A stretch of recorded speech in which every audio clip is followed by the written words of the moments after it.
perdu. Donc, la compagnie Kilika s'est créée en 2013, une compagnie qui s'inscrit dans le champ de la marionnette géante, dans la rue, dans le spectacle de rue. La compagnie Kilika reçoit des demandes, qu'elles viennent des collectivités territoriales, d'un festival, d'une ville, d'un village. Pour Cibourg, il y a eu une première rencontre, celle de Benoît qui avait entrevu des marionnettes géantes dans un gymnase dans lequel on était pour une création. Et lui, il a eu l'idée de ces marionnettes géantes parce qu'elles sont visibles dans la rue et parce que dans notre manière de créer, donc l'atelier participatif, c'est le fait de réunir et de créer une synergie à l'échelle d'une ville, la ville de Cibourg en l'occurrence. Il y a eu un comité d'élus, alors des élus, des acteurs sociaux, éducatifs, associatifs, des historiens, qui à un moment donné se sont penchés sur l'histoire d'une future marionnette pour bien l'ancrer à la ville de Cibourg, à son histoire. C'est une ville qui est en proximité d'océan et c'est son cœur. Ils ont écrit une histoire qui nous ont transmise. En s'inspirant de l'histoire de Cibourg, aussi de différentes mythologies. En 1951, il y a eu une énorme tempête dans la baie qui a fait de gros dégâts sur Cibourg. Et donc Anya serait née à ce moment-là et depuis, elle sortirait chaque fin janvier pour célébrer la Bichincho, donc la fête de Cibourg, avec tous les Cibouriens. C'est un humain-poisson ou un poisson-humain? On ne sait pas trop. Quand j'étais petite, il y a eu une énorme tempête en 1951 exactement, dont tout le monde se rappelle. C'était vraiment effrayant. C'est des énormes, gigantesques vagues dans la baie. C'était impressionnant. On rentrait dans la passe. Et nous, on habite la grande maison carrée là. Et on habitait au premier étage. On a tellement eu peur, mes parents et nous, on était petits, qu'on est monté au troisième étage. Et donc, on a voulu créer notre personnage, une marionnette géante, que l'on présenterait pour l'ouverture des fêtes. Donc entre tous, on s'est accordé pour se dire que vraiment ce personnage devait avoir un lien fort avec la mer, parce que voilà, c'est une commune d'Euskaleri, un port de pêche. Et comme toute légende, parce qu'on veut que notre personnage quand même naisse d'une histoire, d'une légende, qu'on soit en mesure de transmettre aux enfants de la commune, afin de les captiver, de les embarquer dans ce projet collectif et participatif. Et donc Anya, pourquoi aussi le nom? C'était important. À l'époque, les jeunes mousses qui montaient en mer, qui allaient apprendre le métier de la pêche, leur nom sur le bateau, c'était Anya. Voilà. Et aujourd'hui, en Euskaleri, au Pays Basque, le prénom d'Anya, c'est un prénom courant, mais qui est donné essentiellement aux femmes. Anya, dans ce conte qui va être raconté, a été déposée par une vague immense le jour de la tempête, est revenue avec les marins, et depuis ce jour, ils le prennent avec eux comme leur mascotte, comme leur porte-bonheur. Moi, ce qui m'a plu dans ce projet, c'est vraiment le côté horizontal, c'est-à-dire ça part de la base, c'est participatif, c'est très important, parce qu'il ne faut pas oublier que ce qui donne un peu la température de la dynamique, de l'énergie d'une ville, moi je suis persuadée que c'est vraiment le réseau associatif. Avec la compagnie Kilika, on met en place des ateliers participatifs. Donc c'est un dispositif qui est ouvert et gratuit pour tous, donc qui part d'une commande, qui est en lien avec des élus, toute une organisation, qui fait qu'il y a un accueil avec une amplitude horaire qui permet à chacun de venir à son rythme, à son heure, de revenir, de passer et de rester aussi, et de mettre la main à la pâte. Je suis venue ici pour aider à faire la marionnette. Donc là, je fais la main gauche de la marionnette.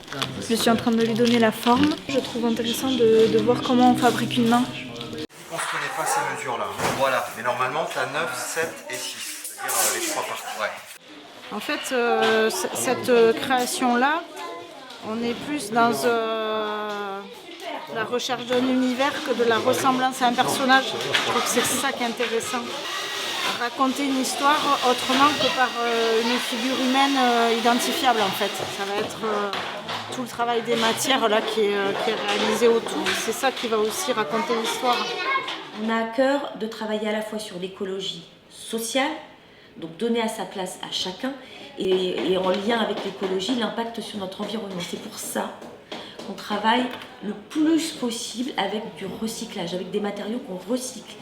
Et du coup, on leur demande de collecter, parce que d'emblée, ils vont se poser la question, mais avec ça, on va faire quoi? Et ça, c'est important. Et après, nous, on leur propose une transformation. À la bougie, je fais chauffer lame de plastique. Ensuite, je lui donne des formes. Il y en a plein qui ne recyclent pas et en fait on peut faire beaucoup de choses. Ça nous amène à réfléchir. Pour Ciboure, on est sur un personnage qui parle de son environnement originel. L'océan n'est pas peuplé que de poissons et de coquillages, mais aussi de plastique et de déchets. Et ces matériaux-là, ils sont présents dans la ville. On n'a qu'à se baisser finalement, je crois, dans nos maisons ou sur le port pour les ramasser. Et c'est ce qui s'est passé. Donc il faut se familiariser avec la matière aussi. Elle nous impose des directions. Et ici, il y a tout ce travail-là aussi qui est intéressant. Sur le plastique, sur les matières. Alors mes petits-enfants on en retiré une belle leçon pour recycler, pour faire attention aux choses et ne pas gaspiller. Dans l'océan, qu'est-ce qu'on trouve? Des étoiles de mer, des poissons, des roquets baleines, des baleines, des coquillages, des anémones, plein de choses, d'accord? Mais hélas, on ne trouve pas que ça. On trouve aussi des déchets. On trouve des déchets. Et quoi comme déchets? Des bouteilles. Ça sera une bouteille où dedans il y aura un message. Étant donné que Ciboure est proche de la mer, ce serait important que la marionnette dise aux gens de Ciboure qu'il faut polluer un peu moins dans la mer. Ah bah ouais, ça c'est génial, au moins on se dit que le plastique il est valorisé, c'est hyper rare quand même de pouvoir transformer le plastique en œuvre d'art. Et tout est du recyclage, finalement rien ne disparaît complètement. Là au moins c'est la meilleure des transformations qui puisse être, de la beauté, faire des déchets de la beauté. Moi c'est ce qui me passionne, j'aime bien faire les poubelles. Souvent je dis, pour moi c'est une caverne d'Ali Baba, c'est plein de trésors, parce que je trouve plein de nouveaux matériaux. Et à chaque fois, je me dis, tiens, il y a peut-être un moyen de l'exploiter, de le réutiliser. Finalement, ça me permet de découvrir plein de matériaux différents que je ne connais pas. On a un partenariat avec Decathlon qui essaye de plus en plus de recycler leurs chutes, uniquement leurs chutes. Ce qui est important dans les ateliers participatifs, c'est quelle place donner à chacun. Et en même temps, c'est à elle ou lui de la prendre. Mais nous, on l'y invite. C'est hyper mélangé, et dans les âges et dans les origines. Je pense qu'il y a des gens qui habitent le quartier, il y a peut-être des gens qui sont de passage aussi, ça c'est chouette. Et puis tout à l'heure, il y avait les enfants qui arrivaient, qui connaissaient déjà l'atelier, qui expliquaient aux parents, et ça c'est chouette, c'est la transmission aussi. Ils reviennent avec leurs parents et puis ils rentrent dans le projet, quoi. On le propose dans le cadre du programme du centre de loisirs, ce qui permet aussi aux jeunes de prendre goût au projet, de s'imprégner du projet. On a communiqué assez largement à toutes les familles de Ciboure pour que les enfants viennent avec leurs parents. C'est génial, on a un échange intergénérationnel qui est top. Regarde là, juste là, ici, là dans le petit trou, ici. Vas-y, tourne ton pinceau, on va essayer de la voir. Voilà. Tu le vois ou pas? C'est pas mal parce qu'il y en a un qui travaille et un qui réfléchit. Cette semaine, depuis lundi, on vient avec les enfants pour participer à construire la marionnette. Et on se rend compte qu'à leur retour, ils sont captivés. Ils ont beaucoup apprécié l'expérience, que ce soit tant dans la participation comme dans la découverte de cet atelier, de la confection de la marionnette. Ça les fait participer jeunes, justement, à des projets de leur ville. Et puis ils adorent ça. Il faut voir comment ils s'impliquent dans le fait de créer quelque chose. Ça, ils aiment beaucoup ça, les enfants. Donc là, on prend ça parce que c'est très dense en termes de plastique et puis ça craint pas l'eau. Là, c'est rouleau de papier toilette. Et puis voilà, et puis à un moment donné, on veut se donner cette forme-là de main. Donc du coup, on crée tous les volumes en respectant chaque phalange. Je suis en train de travailler sur la main droite de la marionnette. Et je suis en train de faire en sorte que les tubes qui vont soutenir la main puissent passer à l'intérieur des doigts pour que ça soit pas articulé, mais juste que ça tienne quand même. Ça nous fait travailler les mains et moi j'adore ça, travailler avec les mains. La main, c'est fait de tubes mousse, de plastique, de tuyaux plus ou moins flexibles. Là, il y a un tuyau d'arrosage. Et puis après, voilà, c'est comment, à un moment donné, on sculpte ses mains en assemblant tous ces éléments. La prochaine étape, ça va être le papier mâché. On récupère des sacs de boulanger, on va les encoller avec de la colle à bois un peu diluée avec de l'eau. On crée la peau de la main. Et du coup, ça vient vraiment s'entremêler. Et puis après, une fois que c'est collé, ça crée des cicatrices et c'est très beau. On fait participer à une création. Donc nous, on est garant d'une facture de la marionnette. On fait des marionnettes traditionnellement en papier mâché, qu'on peint et qu'on rend étanches, mais qui ne sont pas suffisamment étanches par rapport à la pluie. Donc du coup, je suis en train d'expérimenter d'autres matériaux pour les faire en plastique. Et avec les bouchons, en les faisant fondre, on peut avoir des plaques plastiques qui sont assez résistantes, qui sont complètement étanches, qu'on peut travailler différemment. Et c'est vrai qu'on peut couler ça sur des moules. Alors il y a un travail préparatoire, recherche de tissus, de matière. Après, sur le temps de création, de production et de fabrication de la marionnette, il faut 14 jours, pas moins, pour faire une marionnette. Ensemble, on va tendre vers l'objet final, qui va contribuer à l'ensemble général de la marionnette géante. Dans les contraintes qu'on a liées à la période, donc il y a la pluie, et du coup, si on doit faire un repli, la marionnette, elle irait sous le chapiteau, et le chapiteau au fêtage, il fait 3,50 m. Donc j'ai fait un calcul par rapport à l'ouverture pour voir, et il faudrait que la marionnette, elle fasse pas plus de 3 mètres, 3,30 m. On crée des binômes de marionnettes, d'une marionnette, avec son futur marionnettiste porteur. Parce que la marionnette a son identité propre. Elle a sa gestuelle, elle a son charisme. On choisit aussi des porteurs qui, à un moment donné, peuvent donner cette énergie, ou alors on restreint l'énergie du porteur. Finalement, porter une marionnette en soi, c'est pas compliqué, mais ce qui va être notre travail de transmission, ça va être d'ajuster et le regard de la marionnette vers le public, parce que finalement, le porteur, faut qu'il soit en position de service. C'est la marionnette qui fait exister, c'est plus lui qui existe, lui il s'efface. Quand on est en manip en marionnette, en fait, il faut être très souple au niveau des cuisses.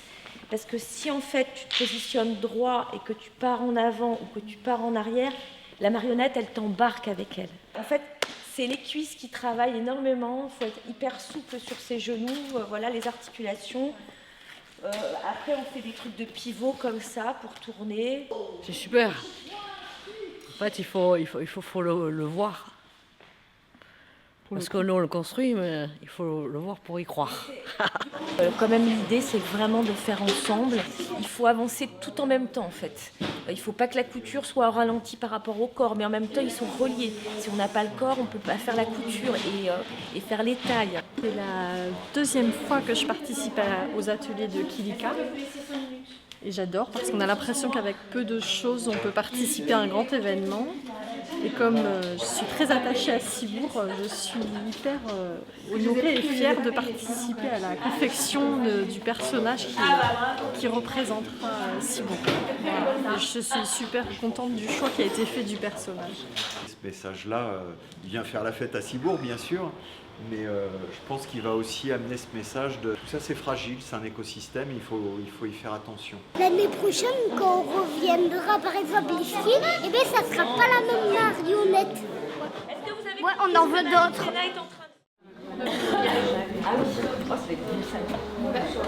Je suis habillée comme ça parce que je vais porter la marionnette Anya pour l'ouverture de Bishincho.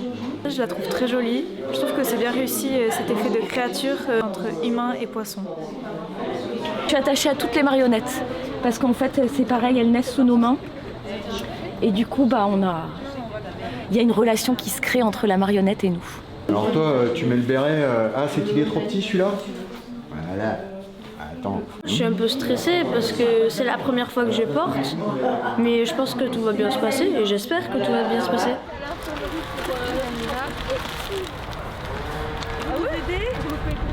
Allez, qui est-ce qui accroche? Le rouge avec le rouge.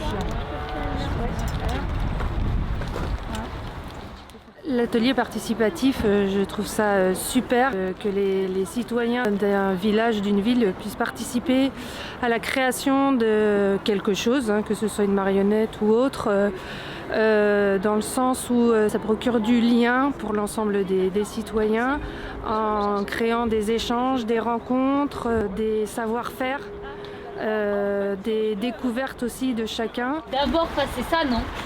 Non, oui. ça. Oui, mais regarde. Ah oui, bien joué là. Ça passe. Naomi, elle est formidable, elle sait tout. J'ai le crochet. C'est bon, ok. Attendez, il faut que je mette mes gants. Là, j'en ai su à 1. 2. Non, pas encore. Ah ouais, elle pense là? Non, mais en marchant, ça se voit pas. Ouais, trop cool. Elle patiente dans le froid avec ses petits kilos sur le dos, comme moi. Et du coup, elle a porté le petit Ravel par jour de canicule et là, elle va porter Anya par jour de grand froid. Donc elle aura fait les extrêmes. C'est que le jour de la Bishincho, la mère a déposé Anya au pied du fort de Sokwa, comme un cadeau pour les consoler. Anya ne ressemblait pas aux humains, ni vraiment aux habitants des mers. Avant de la déposer sur le fort, la mère avait accroché une fleur de chardon, un iguskiloré sur son cœur. Ainsi, Anya serait protégée de tous les dangers.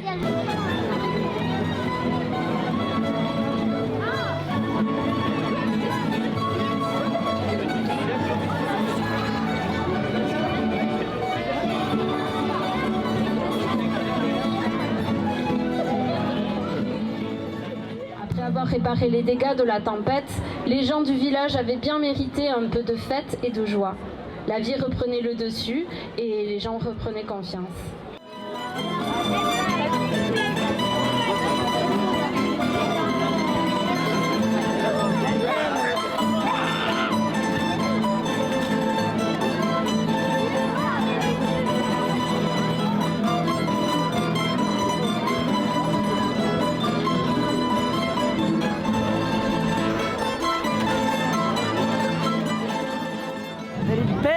Elle est belle. C'est la plus belle.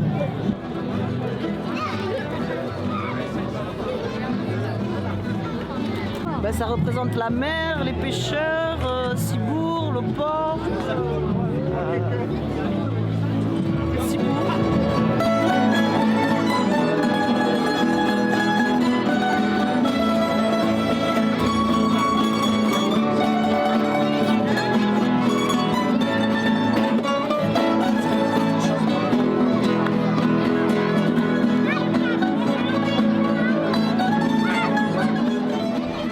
Bien dans cette marionnette, c'est que c'est pas quelque chose de stéréotypé. C'est pas au départ le pêcheur avec son béret classique, excusez-moi, c'est moi ici, je le porte, mais quelque chose de stéréotypé. C'est quelque chose qui appelle l'imagination. Et c'est vrai que voilà, de voir ce projet collectif aboutir et de le voir en vie, en mouvement, gesticulé, au milieu de la foule, c'était quelque chose d'assez extraordinaire et je pense que les Cibourtards peuvent être fiers du travail qu'ils ont réalisé tous ensemble. Avec ces méduses qui s'illuminaient pendant la nuit, là, qui étaient juste merveilleuses, qui allaient tellement bien avec le thème. Tous ces enfants donc, qui ont travaillé le mercredi et les vacances à fabriquer ces jolies méduses, vraiment, c'était vraiment magique.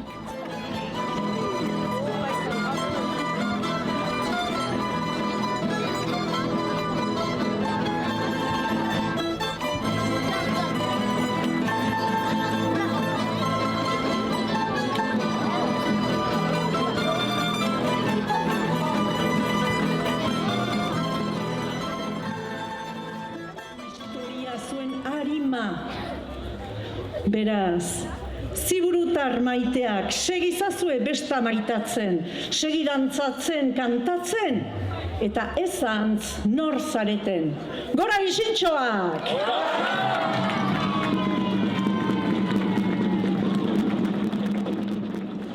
Chers Ciburutar, je suis Anya, enfant d'Ama Itxasoa, notre mère à tous.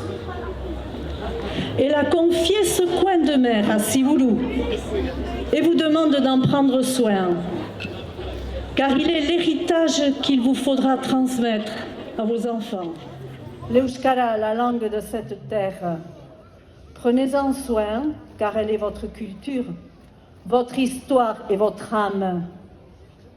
Alors, chers Sibulutar, continuez à aimer la fête, dansez, chantez, et n'oubliez pas qui vous êtes. Gora Bishinchoak!